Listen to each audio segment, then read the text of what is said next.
Okay, so this is for the heart, this one. This is Mastering Healthcare Terminology, 6th edition with Betsy, or by Betsy Shiland. I'm Dr. Sean Thompson, and I'm doing this for Fortis colleges for the OAHP medical terminology class.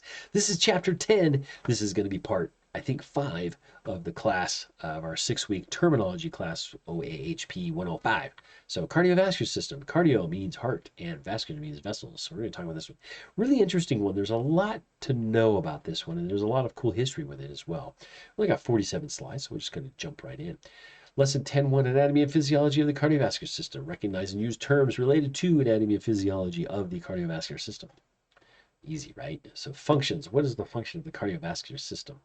Transport substances. What substances? Red blood cells, white blood cells, nutrients, uh, nutrients, waste, and oxygen, CO2, and all kinds of stuff. Okay, there you go, right here. Oxygen, substance, waste products, especially cardiologists study cardiology. Yeah, easy. Pulmonology. So pulmonary has to do with the lungs. So it's always cardiovascular and cardiopulmonary. And that's all the thoracic cage, right? The thoracic cavity, which is above the diaphragm and below the thoracic outlet is in here, right? So we have those areas inside. Remember the manubrium, okay? Or the mediastinum. The manubrium's up here, but the mediastinum is this area where the large vessels are located. That's going to be your aorta and your heart and your pericardium and some like your trachea and whatnot, that stuff. So we have pulmonary circulation and systemic circulation. So the heart pumps to two different areas. Think of it as two different pumps. It's two chambered pumps that work with each other. So one only pumps from the body to the lungs, and the other one pumps from the lungs to the body. There's a right side and a left side. So in this one too, we have to remember that when we say the word artery, you always see the pictures. This has no diagrams. It drives me nuts, but that's okay. I can draw some later or something. You can see them elsewhere. You probably have a book. When you look at pictures of the heart, they always have a red side and a blue side. The blue side usually is unoxygenated blood, and the red side is oxygenated blood. Well, that tricks people into thinking that the blue stuff only happens in veins, and that's not true. So veins means going back to the heart, and arteries means going away from the heart. Okay, pulmonary system. So we have the vessels, which are called angio or vasculo or whatever. Aorta. Okay, this is the pulmonary and systemic. So aorta is systemic. Okay, arteries are generally systemic, but you do have pulmonary arteries that send deoxygenated blood to the lungs. Okay, arterioles are small arteries. Capillaries are smaller than that, and capillaries is where everything. That's the other end of the loop. So if the heart is the first part of the loop, and it goes all the way down, it becomes arteries as it goes out. It becomes arterioles as it gets smaller, and then it becomes capillaries. And then they become venules, and then veins, and then the vena cava. So this kind of, let's see, does this show it? Yeah, it shows it basically in order right there. Okay, that's a good thing. Ah, what? We have a picture. Wow. Okay. So this is kind of the heart, what it kind of looks like a little bit turned, but that's okay. It's in the precordium. No, it's in the Yeah, it's a precordium. I don't like that word. I haven't seen that. It's in the mediastinum, but whatever. Uh, hmm. There is a covering around it called the pericardium. Blood supply, you have what are called coronary arteries, the arteries that go to the coronary, the heart. So people have a coronary heart attack. That's these ones here. The left coronary artery is the main one that people get problems with. Okay, usually it's a clogging thing. Anatomy of the heart. Oh, this is really good. So we have up here the anatomy of the heart. We have in the middle, that whole middle area in here is the septum. Okay, it's an intra-atrial septum. And then you have a large container here. These are a really weird picture. Imagine this as a picture of this is in contraction for some reason, because these aren't this big. Okay, these are smaller than this in general. The right atrium, okay, this is the right side of the heart. So we're looking at anatomical position again. Hit down, coming from above up here. I don't know if you can see. Oh, you can't see that, can you? Maybe I can see it here. Can you see that? I don't know. Anyway, at the top, um, whatever that on the top of that side, you can see there's a tube coming into the right atrium, and on the bottom that side, there's a tube going into the atrium too. That's the vena cava, the superior vena cava at the top, the inferior vena cava at the bottom. Once it goes in there, that fills up. As it pumps down, it pushes it into the right ventricle. From the right ventricle, it goes out to the lungs through the pulmonary arteries, and then comes back through the left atrium, and then through the left ventricle and then out to the body. That's a very weird picture and doesn't make much sense. Looking over here, the pericardium, we have the visceral pericardium, pericardial cavity, and pericardium, parietal pericardium. How to imagine that? So let's take easy peasy. This is the pericardium. Okay, I don't know if this is going to fit. It's not going to fit. Whatever. Pretend that this is the heart. On the covering of the heart would be the visceral pericardium. You put it inside the bag, the space inside the bag, so the heart's inside there, right? The space inside the bag, inside there, inside all this, is the pericardial cavity. This here is the parietal pericardium. The other pericardial stuff is like imagine you with a rubber glove. It's just two layers in there, and that helps make synovial fluid, serous membrane, serous fluid, and that helps lubricate everything. The chambers, we talked about those, the atria at the top. The atrium is like an entryway to a business. You see the atrium or the foyer or foyer. The ventricles are areas where we have major chunks of muscle that push the blood either to the brain or to the lungs or whatever it is. And then the septum is an area between layers. Endocardium is the inside layer. Does it have it in there? It does. So endocardium is the inside layer of the chamber, right? So here's the chamber. This is the endocardium. The myocardium would be this, and this would be the pericardium would be the outside, imagine. Myo means muscle. So that's the muscular part. That's the part that contracts for the heart. Blood flow, deoxygenated blood goes from the right atrium to through the tricuspid valve to the right ventricle, right pulmonary, semilunar valves, pulmonary, okay. This is really easy. If you look up another video, you can see a short animation of the heart working. Okay, so it'll show the little lines going through. They've been doing cartoons of this for over 100 years now, so you should be able to find a very easy way to show the flow of deoxygenated blood. And it'll be very good. If you're a visual learner, that's the way to do it. This is more of a, this could be visual too, but this is more, because you're reading out loud, hopefully to yourself, maybe like auditory learners. Anyway, so pulmonary to the arteries to the lungs of the capillaries. Okay, blood flow through the heart. Capillaries of the lungs picks up. So capillaries of the lungs drops off CO2, picks up oxygen, and then brings it back through the pulmonary veins to the left atrium. From the left atrium, it goes down into the bicuspid or through the bicuspid or mitral valve. And then it goes left ventricle through the aortic or semilunar valve. Now, if we look back here again, so look at this. Pulmonary semilunar valve, the middle one there, and down here, bicuspid mitral or semilunar valve of the aorta. There's two semilunar valves. Those are always exiting, okay? Ejection fraction, about 65%. Okay, heart rate beats per minute. Normal is 60 to 100. Normal is much more low than that for some people. Some of y'all run around there with like 45 or 50. But yes, 60 to 100 is considered the normal average. Pulse points. Pulse points are going to be things like the radial pulse right through here. You can do the carotid pulse up through here. You can do inguinal down in the... You can do inguinal in through here. You can do pedal, dorsal pedal up through here on the top, or you can do back of the shin, or back of the shin bone here, or you can do axillary in the armpit. So there's a few different places you can do them. Generally, we'll do here or here. You can also listen to the heart directly, right?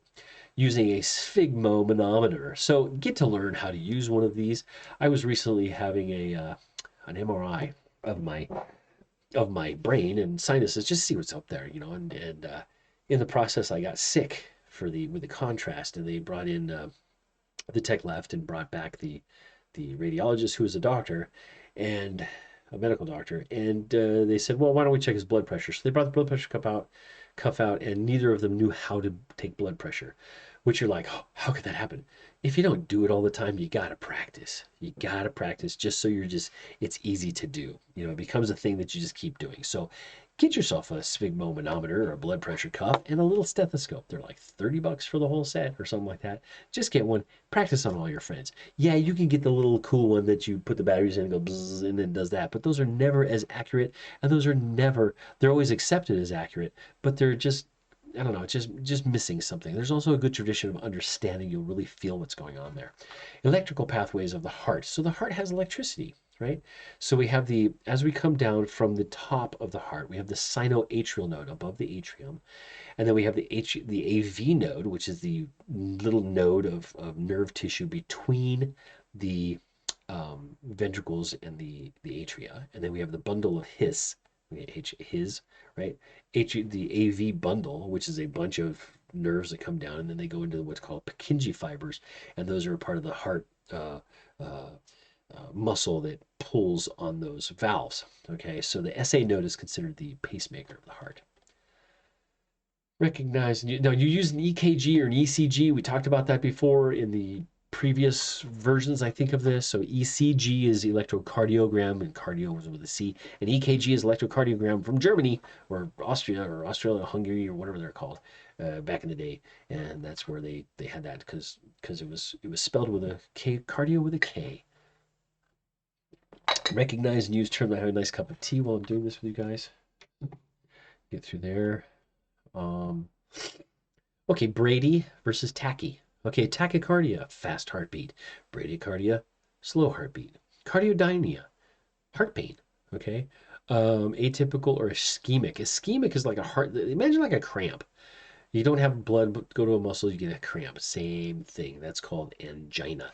Angina, usually people will put their hands, it's called a Levine's sign. They'll put their hand like, oh, like so tight, like there's pressure. Those are signs of heart attack. We should be doing 911 stuff with those, right?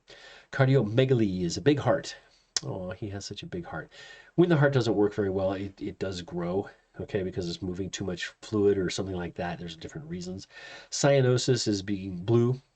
And through here, your lips will turn blue, or you get like a blue tinge to your skin. It's very weird because it's very blue. It's weird. And then diaphoresis is, you say the patient was diaphoretic, which means sweating. Okay, these are all signs of heart issues, right? Cardiac signs and symptoms, claudication. Claudication is like a blood vessel, usually a vein, intermittent claudication you can have with exercise or something like tightens up and you don't get good blood flow. Dyspnea means difficulty or pain breathing, right? Dyspnea, DOE, dyspnea on exertion. So you do something and you get breathing trouble, okay? Edema, swelling usually in the ankles. That's what they're looking for. So there's a way to look for pitting edema. Okay, it's called dependent edema too. You guys will see this. So you put your finger right here, right in the front, right? You push like not real hard, but just down to the bone. And if it leaves your fingerprint like it would in dough, that's not a good sign. It means that there may be some right-sided heart issue going on. It could be also has to do with their sodium intake and things like that. Nausea and emesis. Emesis is throwing up. That's puking, and nausea is the feeling you're going to prove. A bruit, that's a bruit, not bruit. A bruit is what you would hear if you listen to these ones. So if you get a stethoscope, I don't have one right with me, dang it. There's two bells on it. There's a big one for the chest, and there's a small one. You listen here. You can use it for pediatrics, little people, or you can use it for listening. And here you listen for a bruit, which would be like a rumbly sound or a like kind of sound. Murmur is the same kind of thing in the heart. Pallor, you're a little bit pale, and ischemia, you don't have any blood going there. Okay, that's not a good ischemic attack. Palpitations, their heart flutters. If people are like, oh, I feel like my heart fluttering. It makes me nervous. Pulmonary congestion, like all the time. That's also a sign. Shortness of breath. So here's the one, SOB, right? This could mean other things too, so be careful where you use this. Syncope, you passed out. That's syncope. Thrill, no, thrill is a different kind of sound when you're doing a heart listening, right? And venous distension.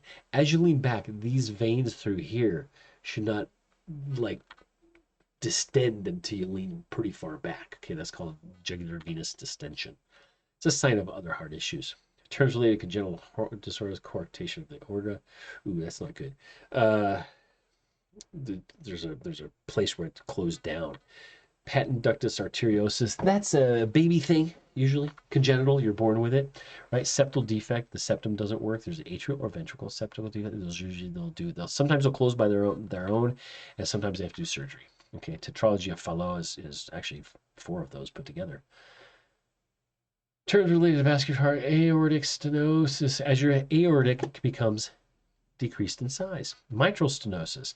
as the area where the mitral valve is becomes smaller, and tricuspid is the tricuspid valve. Now remember, mitral is the same thing. That's the Pope wears that hat called the mitral. Okay, and it has mitral means it has two parts to its door. Tricuspid has three parts to its door. Mitral is on the left and tricuspid is on the right. How do I remember that? Because the word right, R-I-G-H-T, is a bigger word than left, L-E-F-T. That's it. Okay, shorter, smaller, whatever. That's the only way I can remember it.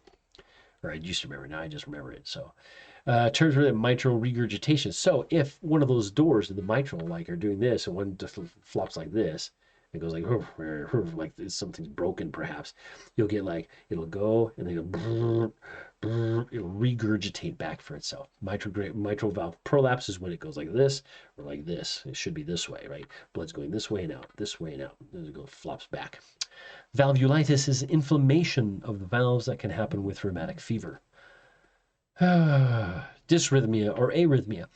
Dysrhythmia means a bad rhythm, and arrhythmia means no rhythm. Okay, you can have other beats.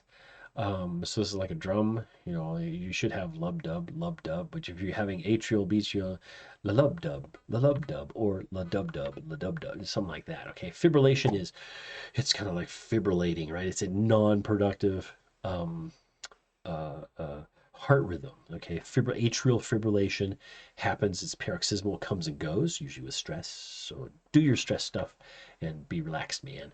And then ventricular fibrillation, if that happens, you have to get a defibrillator, and they zap it and kind of like smack it and go, oh, that's what I was doing. Okay, that's kind of what happens. Okay, on the easy way. Flutter. Okay, a flutter of the heart is similar to a, it's a dysrhythmia. It's a similar to a fibrillation, but not quite. Okay, heart block. So these are different ones where we get the heart just doesn't work in those AV block. These are areas of the electrical system of the heart. Sixth sinus syndrome, there we go, and ventricular tachycardia. The ventricles go faster. They used to call PVCs, which is preventricular contractions. I guess they don't use it. Angina pectoris. Pectoral muscles in through here. It's chest pain.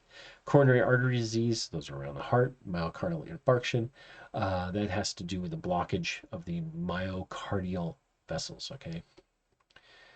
Cardiac tamponade.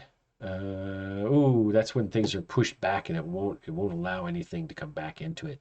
That can happen because the aorta tears inside or something like that. Cardiomyopathy is a problem with the cardiac muscle. Heart failure is not good. I mean, your heart's just stopping slowly.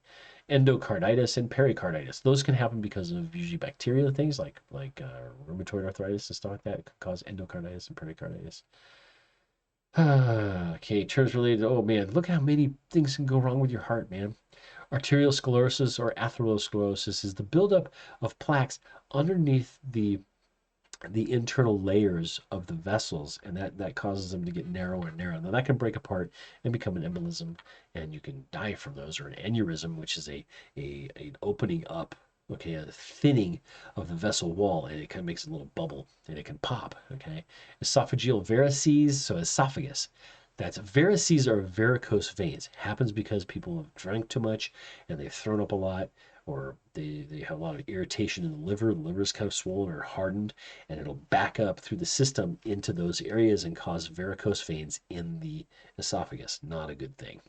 And then hemorrhoids are the other end. So basically it's at the end.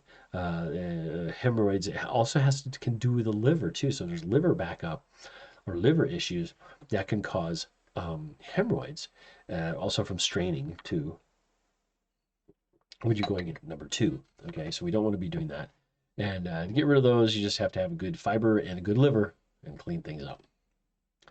Vascular disorder, hypertension, primary essential hypertension, secondary hypertension, malignant hypertension. They usually can't control malignant hypertension very well. They give you a lot of meds for that kind of stuff. Hypotension, orthostatic hypotension means when you stand up, orthostatic. When you stand up, your blood pressure drops so much that you almost faint. Okay, and that would be called syncope. Okay, peripheral artery occlusion, peripheral vascular disease. Okay, Raynaud's disease, interesting disease.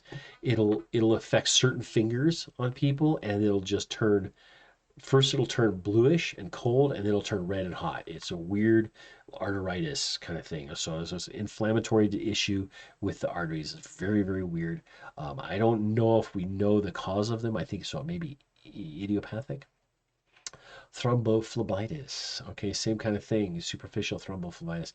So you get a thrombus. Okay, in the phlebs. The phlebs, that's going to be veins basically. So you get a thrombus in there, deep vein thrombitis, or superficial varicose veins. We talked about those a little bit. That's usually so in a vein. Dang, I wish I had something to draw on, man. Okay, I'll draw it for you, darn it.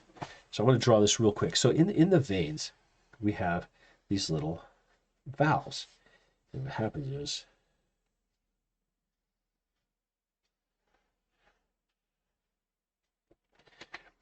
look terrible, but here's a vein. Okay, there's a vein, and blood usually goes this way. Okay, and here's these little valves that are only in veins, and they keep the blood from going back down. So you have them down in your legs to keep the blood going towards the heart. If it breaks down like this guy here, it puffs open like this, and then we have this one also becomes more swollen basically. So that's vasculitis, was when it causes inflammation. It's very painful. Okay. Benign neoplasms, atrial myxoma, and hemangioma. Hemangiomas we'll get all the time. Atrial myxoma, I guess you can get on the atrium of the heart. Hemangiomas are little red things. You see babies get them. They're called strawberries, I think they're called, something like that. Malignant neoplasms, cardiomyxosarcoma, really rare, not very common out. Hemangiosarcoma, more common than cardiomyxosarcoma, but still there. Pediatrics, you get congenital disorders with the heart, of course. Your heart doesn't do things it's supposed to do because it's broken down. That would be your septal defects and things like that. Geriatric hypertension, coronary artery disease, myocardial infarct, pulmonary vein, what's PVD? There you go, peripheral vascular disease. Geesh. Arrhythmias, okay. Diagnostic procedures, for any of these terms, okay. Blood pressure, sphygmomanometer, we talked about one, get one. Auscultation, listening, and percussion. Percussion is doing this. You don't do auscultation, you don't do percussion on the heart. You do it on the other part. We talked about that before. Using a stethoscope. You can use it as a listening thing. There are two things, right? Listening thing, right? That's a stethoscope. Then what we call a sphygmomanometer. Say that one. Sphygmomanometer. Echocardiography. So transesophageal echocardio. So across the esophagus echocardiogram. Okay, so we're going to look at the echocardiography. So cardio heart. Exercise stress test. Okay, so they put you on a treadmill, they put a bunch of things on you, they measure how fast you're going and all this kind of stuff and how fast your breathing is, blah, blah, blah, blah. Usually called a stress test is all. Magnetic MRIs they can use also. A Muga scan, look that one up. Myocardial perfusion imaging. You can do those with like either a PET scan or you can do those with what's it called? Fluoroscopy too. There's new really cool ones. They can tell how much fluid is getting to which parts of the heart and how efficient the heart is running itself. Phlebography. Nobody uses that one anymore. Angiocardiography, digital subtraction angiography. I'd have to look that one up, honestly. Cardiac catheterization. They go in with a catheter, which is the thing they'll put it either in here, maybe in your groin, and they can put a tube all the way up there and do little works, okay? You do different catheters and fluoroscopy. Fluoroscopy is like in motion x-ray. Terms related to imaging, electrocardiograph, ECG. There's the ECG and EKG like we were talking about. This is just the older term because cardio was spelled with a K then, and now it's spelled with a C because we're in the West, I guess. A Holter monitor is the thing that people wear overnight or a few days, and it'll tell how much, what their heart's been doing, and they'll see if there's any weird arrhythmias and stuff. You can also do cardiac enzyme tests. I think you guys have a discussion on that one. I can't remember. You'll do lipid profiles to see if you have HDLs or LDLs. Those are different kinds of lipids you have. The high density lipids is the HDLs, and the LDLs are the bad ones, the low density lipids. Phlebotomy, that's where you're doing pulling blood out of people. You guys learn how to do that most of the time. And learn how to do it really well and be confident in it because that makes a big difference. There's a lot of tricks, so watch the old timers. They know what they're doing. They'll tell you the tricks so that people don't feel as much pain.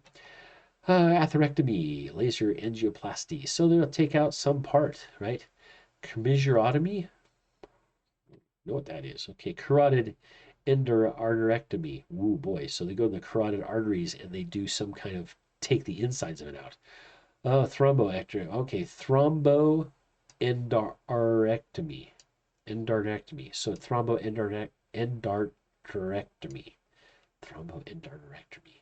That's a difficult one. That's a lot of letters, man. So they take out what? A thrombus inside the arteries. That's what that means. Cardiac pacemaker. They put a little like a little computer about this big right up here in the chest usually, and it'll have wires that go to the heart, and it'll tell it how to work. Okay, same thing. Cardiac defibrillator. You can do the same thing. Sometimes they have the same thing. Oh, there you go. Automatic implantable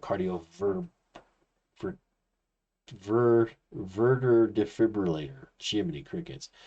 Cardiopulmonary resuscitation, the CPR. You guys will learn that. You'll have to learn it every 2 years. They've been changing it ever since I've taken it back in the 80s. It just gets more different. I mean, they try different things, coronary artery bypass, extracorporeal circulation. Oh, outside the body circulation. So they probably have a machine for that. Heart transplantation. Take one part from one person, put it in the other. One of you ends up dying, or one of you is dead. Maybe both ends up dead. I don't know. Left ventricular assisting device. Oh, interesting. Minimally invasive direct coronary artery bypass. Those are really interesting. They do those all through either a port here or in your groin, and they do all little tiny tubes that can do all the work. They don't have to open your chest anymore for some of these things. Periocentesis, artery bypass, radiofrequency. Okay, so the ablations, radiofrequency catheter ablation. So they use a catheter, put it in the vein or artery, whatever, and go all the way up to the heart, and they go to a section they want to zap for whatever reason. They may want to get rid of the nerve because it's shooting wrong, or they may want to get rid of an area that's causing problems. They can get in there and basically ablate it. Okay, use electricity to zap it and kill it off. Revascular, transmyocardial revascularization. I don't know how that was. Oh, that could be from when they take what's called the saphenous vein and they do a bypass. So they take a little piece of vein. So you have an artery going like this, and it's blocked here. You can't do anything with it. So what you do is you take that section out and then you do a bypass, or you leave that section and you can ablate it, I guess, and then you do a bypass this way. So you have another little artery piece or vein piece that you put from there to there. Valvuloplasty means rebuild the valves. Angiotensin converting enzyme inhibitors, angiotensin 2. Angiotensin, angio means vessel, tension means how much tension it has. So it's either relaxed or it's tight. So it's either dilated or constricted. That's what those do.